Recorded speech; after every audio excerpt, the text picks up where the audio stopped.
Hello friend, અમારી ચેનલમાં તમારું સ્વાગત છે। આજે આપણે બનાવશું ગણપતિ બાપાના ફેવરેટ ચોખાના મોદક।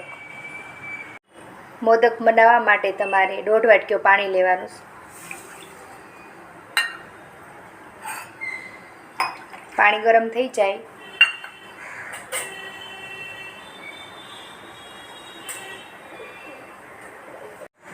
થોડું અમથું મીઠું એડ કરશું પાણીમાં અને ચપટી ખાંડ। 1 વાટકીઓ ચોખાનો લોટ લેવાનો, પછી આપણે પાણી ગરમ થઈ ગયું એમાં એડ કરી દઈશું થોડું થોડું।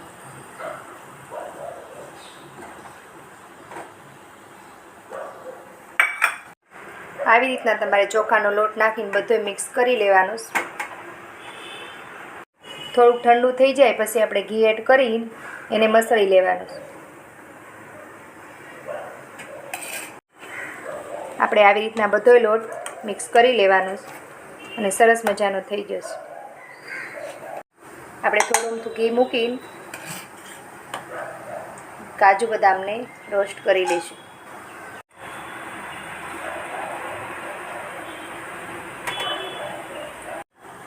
મેં એક નાની વાટકી ગોળ ગરમ કરવા મૂકી દીધો છે અને પછી આપણે ગોળ ગરમ થઈ જાય પછી આપણે ટોપરું એડ કરી દઈશું। 1 વાટકી આપણે ટોપરું લેવાનું છે અને ગોળમાં એડ કરી દઈશું અને બધી વસ્તુ મિક્સ કરી લઈશું।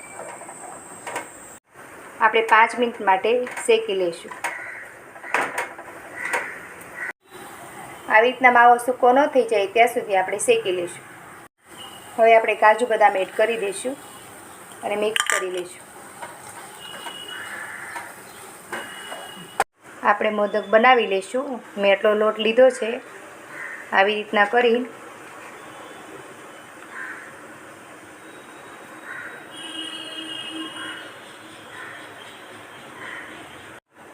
આપણે આવી રીતના ભરી લેવાનું છે મોલ્ડમાં અને આવી રીતના અંગૂઠાની મદદથી કરી લેવાનું। હવે આપણે અંદર માવો ભરી લઈશું।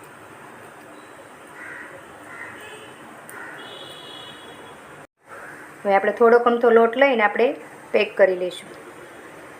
મસ્ત બની ગયા છે મોદક। હવે આપણે એને સ્ટીમ કરી લેવાના છે। હવે આપણે સ્ટીમ કરી લઈશું। 15 મિનિટ માટે મેં સ્ટીમ થવા દીધા હતા। હવે આપણે એને બહાર લઈ લઈશું।